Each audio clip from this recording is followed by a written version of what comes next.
नमस्कार दोस्तों, stock for earning में आप सभी का स्वागत है। तो आज की इस वीडियो में मैं दो अंडर वैल्यूड स्टॉक के बारे में बात करने वाला हूं। इससे पहले भी मैंने दो अंडर वैल्यूड स्टॉक के बारे में डिस्कस किया था। हालांकि कई वीडियो बनाई है अंडर वैल्यूड स्टॉक के ऊपर, लेकिन वो जो दो स्टॉक थे उसमें मेरी खुद की इन्वेस्टमेंट थी। इसमें से एक पहला स्टॉक था एसीसी लिमिटेड और दूसरा स्टॉक था एलआईसी हाउसिंग फाइनेंस, जिसमें से एसीसी लिमिटेड जो है उसको मैंने 2,000 रुपये के लगभग बताया था और उसमें मेरा फर्स्ट टारगेट था 2,500 रुपये के लगभग, और वो टारगेट हिट हो चुका है। मतलब वहाँ स्टॉक ही आराम से आज 2,500 रुपये के ऊपर ही ट्रेड कर रहा है और उसमें मैंने खुद इन्वेस्ट किए थे 1,50,000 रुपये के लगभग। यहाँ पर आप देख सकते हो, ये है वो वीडियो। और दूसरा स्टॉक था एलआईसी हाउसिंग फाइनेंस, उसमें भी मैंने 80-90 हज़ार रुपये के लगभग इन्वेस्ट किए थे और उस स्टॉक को मैंने 460 रुपये के लगभग बताया था और आज वो स्टॉक 500 के ऊपर ही ट्रेड कर रहा है। तो देखिए, अंडर वैल्यूड स्टॉक में अगर हम सही टाइम पे अपनी एंट्री बनाते हैं तो वहाँ से हमें कम टाइम में ही काफ़ी अच्छा रिटर्न मिल जाता है।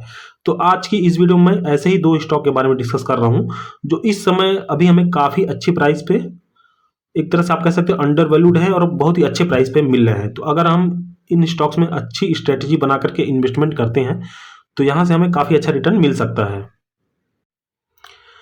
तो आज का जो हमारा पहला स्टॉक है उसका नाम है बेस्ट एग्रो लाइफ। अब इसमें मेरी खुद की इन्वेस्टमेंट है, मैंने लगभग 37,000 रुपये के लगभग इसमें इन्वेस्ट किए हैं। देखिए, मेरी कोई बाय सेल की रिकमेंडेशन नहीं है, मैं video only for education purpose के लिए बना रहा हूँ। तो अगर आपको अच्छा लगता है आप इन्वेस्ट कर सकते हो। मुझे अच्छा लगा, मुझे लगा ये स्टॉक अंडर वैल्यूड है तो मैंने इसमें अपनी इन्वेस्टमेंट की है। अब मैंने क्यों इन्वेस्ट किया है और क्यों ये स्टॉक यहाँ से मुझे अंडर वैल्यूड लग रहा है वो मैं आपको बताता हूँ। इससे पहले भी मैं इस स्टॉक पे वीडियो बना चुका हूँ, लेकिन मैंने सोचा कि अब ये स्टॉक वहाँ से और गिर चुका है तो मैंने सोचा एक और डिटेल वीडियो बना लेता हूँ। अगर किसी को अच्छा लगेगा तो वो इन्वेस्ट कर सकता है। देखिए, थोड़ा सा रिस्की स्टॉक है क्योंकि यहाँ पर आप इसकी मार्केट कैपिटलाइजेशन देखोगे तो मात्र 1,700 करोड़ की है। तो स्मॉल कैप स्टॉक है और करेंट मार्केट प्राइस 745 रुपये है। ठीक है, तो सबसे पहले आप देखिए स्टॉक पी जो देख रहे हो आप, मात्र 8 के पी ये ट्रेड कर रहा है। वहीं अगर आप इसका इंडस्ट्री पी आप देखो तो 39 के लगभग है, उससे काफी नीचे ये स्टॉक ट्रेड कर रहा है। और प्राइस टू अर्निंग ग्रोथ भी आप देखो तो आप देख सकते हो कितना, एक से कम है ये। तो वहां से भी ये स्टॉक हमको अच्छा खासा अंडर वैल्यूड दिख रहा है। अब उसके बाद अगर आप इसका रिटर्न ऑन इक्विटी और रिटर्न ऑन कैपिटल एम्प्लॉय भी आप देखते हो तो काफी अच्छा निकल करके आ रहा है। तो मुझे लगता है ये स्टॉक अच्छा मतलब काम कर रहा है ये स्टॉक। और उसके बाद अगर आप इसका यहाँ पर इन्वेस्टर देखोगे तो यहाँ पर आप देख सकते हो जो इसके प्रमोटर हैं उन लोगों ने कैसे अपने इन्वेस्टमेंट को बढ़ाया है। यहाँ पर आप अगर आप ईयरली देखोगे तो सबसे पहले तो पूरा स्टॉक जो था पब्लिक के हाथ में था, लेकिन उसके बाद ये 2021 से यहाँ पर प्रमोटर्स ने ही अपनी होल्डिंग्स को काफ़ी ज़्यादा इंक्रीज कर दिया है और वो जो 9% थे मार्च 2017 में, आज बढ़ करके 50% के लगभग हो चुके हैं। FIIs और DIIs भी है इसमें थोड़े मोड़े इन्वेस्टेड। तो प्रमोटर होल्डिंग में मुझे यहाँ से ठीक ठाक लग रही है। और उसके बाद अगर हम इसका पीयर कंपैरिजन करते हैं तो यहाँ पर आप देखिए सबसे पहले मार्केट कैपिटलाइजेशन में ये स्टॉक, ये जो इसके कंपटीटर है जैसे Ryle's India, Indian pesticide, Bharat रसायन, ये सब जो स्टॉक हैं उनके मुकाबले इसका मार्केट कैप उनसे मुझे लगता है आधे के लगभग है। लेकिन आप वहीं अगर इसकी सेल से देखो तो आप देख सकते हो ये 811 करोड़ की क्वार्टरली सेल्स करता है। बाकी जो इसके कंपटीटर उनकी सेल्स आप देखो, इंडियन पेस्टिसाइड की मात्र 201 करोड़ है, भारत रसायन की 262 करोड़ है, रेलिस इंडिया 598, मतलब उन लोगों से ज़्यादा ये सेल्स करता है। और उसकी प्रॉफिट आप देखोगे तो लगभग उन्हीं के बराबर इसकी क्वार्टरली प्रॉफिट निकल करके आती है। यहाँ पर आप देख सकते हो 30 करोड़ के लगभग प्रॉफिट है, उनकी भी प्रॉफिट आप देखो उन स्टॉक्स की तो इसी के बराबर लगभग उन लोगों की प्रॉफिट निकल करके आती है यहाँ पर, बल्कि और कई क्वार्टर में उनसे ज़्यादा ये यहाँ पर प्रॉफिट करता है ये स्टॉक। तो यहाँ पर से तो उनसे अच्छी कंडीशन में ये स्टॉक हमें नजर आ रहा है। और अगर आप उनके कंपैरिजन में इस स्टॉक का पी आप देखोगे तो पी रेशियो, तो देखिए जहां ये स्टॉक मात्र 8 के पी पे ट्रेड कर रहा है तो उन स्टॉक्स को देखिए उनकी पी जो है उससे 3 से 4 गुना के पी पे वो स्टॉक सब 3 से 4 गुना के पी पे वो स्टॉक ट्रेड कर रहे हैं। तो मुझे लगता है हर कंडीशन में ये स्टॉक हमें अंडर वैल्यूड ही यहाँ पर मिल रहा है। और क्वार्टरली रिजल्ट पे आते हैं तो इसके क्वार्टरली रिजल्ट अभी आप देख सकते हैं ये 5 फरवरी को आने वाले हैं। देखिए, पूरा डिपेंड करता है इसके क्वार्टरली रिजल्ट पे कि इसके क्वार्टरली रिजल्ट कैसे आते हैं।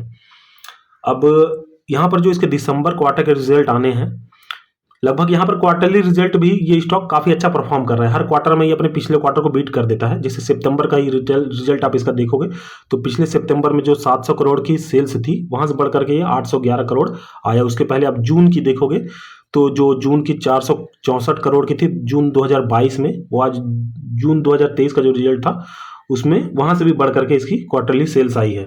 बस ये मार्च में इसकी जो सेल्स है वो थोड़ी कम हुई थी। मार्च 2022 का जो क्वार्टर का जो रिजल्ट था उससे कम ये मार्च 2023 में उसने सेल्स की थी। तो वहाँ पर इस कंपनी को लॉस भी हुआ था।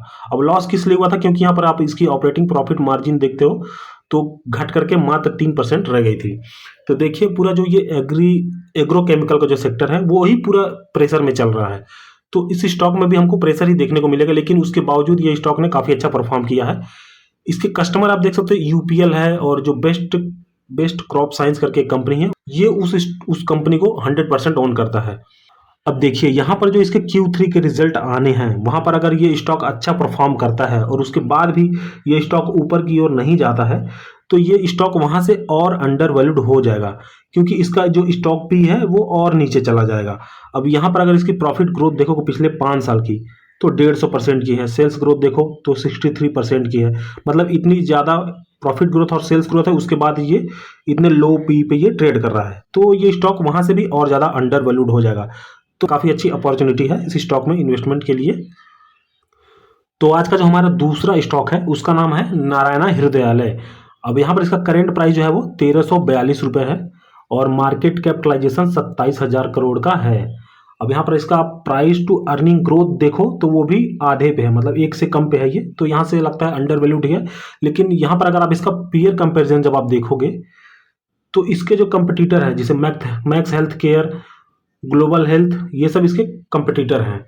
तो यहाँ पर ये उनसे आधे के पी पे ही ये ट्रेड कर रहा है। यहाँ पर आप देख सकते हैं इसका पी रेशियो जो है 37 का है और इसके कंपटीटर जो है उनका आप पी देखोगे तो देख सकते हो आप, कोई 70 पे है, कोई 80 पे है, कोई 60 पे है, मतलब सब इसके डबल के पी पे ट्रेड कर रहे हैं। लेकिन आप इसका प्रॉफिट देखो तो लगभग उन्हीं के बराबर है, उनसे ज़्यादा ही कई जगह पर ये प्रॉफिट कर रहा है, लेकिन उनसे आधे के पी पे ये ट्रेड कर रहा है। अब यहाँ पर अगर आप इसका सेल्स ग्रोथ और प्रॉफिट ग्रोथ भी देखो पिछले 5 साल की तो 63% की प्रॉफिट ग्रोथ है, सेल्स ग्रोथ भी 40% की है पिछले 5 साल की। तो हर लिहाज से ये स्टॉक इसके जो कंपटीटर है उनसे ये मुझे अंडर वैल्यूड ही नज़र आ रहा है। अब यहाँ पर अगर आप इसका चार्ट देखो तो ये लगातार ऊपर की ओर ही अच्छे तरीके से जा रहा है। यहाँ पर आप इसका मैक्सिमम चार्ट देखो तो किसी भी जगह पर किसी ने भी इन्वेस्ट किया होगा इस स्टॉक में तो वहाँ से इसको अच्छा ही रिटर्न मिला होगा। तो अभी देखिए जो क्वार्टरली रिजल्ट का जो सीजन चल रहा है ये खत्म होगा तो बीच में थोड़ा मार्केट एक मतलब कंसोलिडेट फेस में चलने लगता है। तो यहाँ पर मुझे लगता है थोड़ी मोड़ी गिरावट होगी और अभी जैसे इसकी प्रॉफिट ग्रोथ और सेल्स ग्रोथ है तो वहाँ से मुझे लगता है कि ये स्टॉक अभी आगे भी अच्छा रिटर्न बना करके देगा। अब यहाँ पर अगर हम इसके शेयर होल्डिंग पैटर्न की बात करें तो यहाँ पर मुझे शेयर होल्डिंग पैटर्न भी इसका काफ़ी अच्छा लगा। FIIs, DIIs, प्रमोटर सब कुछ इसमें लगभग ठीक ठाक ही हैं। और ये एक हॉस्पिटल सेक्टर की कंपनी है और हॉस्पिटल सेक्टर आगे चल के भी अच्छा खासा ग्रोथ करने वाला है। जैसे कि आप देख सकते हो इसको प्रॉफिट ग्रोथ और सेल्स ग्रोथ देख सकते हो, प्रॉफिट ग्रोथ 63% के लगभग निकल करके आ रही है। तो आगे भी ये काफ़ी अच्छा ग्रोथ करेगा हॉस्पिटल सेक्टर। और अगर आप ऐसे सेक्टर में इन्वेस्ट करो जो हाई ग्रोथ हो और उसके बाद फिर वो जिस स्टॉक में इन्वेस्ट कर रहे हो वो अंडर वैल्यूड हो तो वहाँ से और भी ज़्यादा रिटर्न मिलने के चांसेस रहते हैं। तो आई होप आपको ये वीडियो अच्छी लगी है। अगर आपको वीडियो अच्छी लगी तो प्लीज़ वीडियो को लाइक करना और चैनल को सब्सक्राइब करना। धन्यवाद।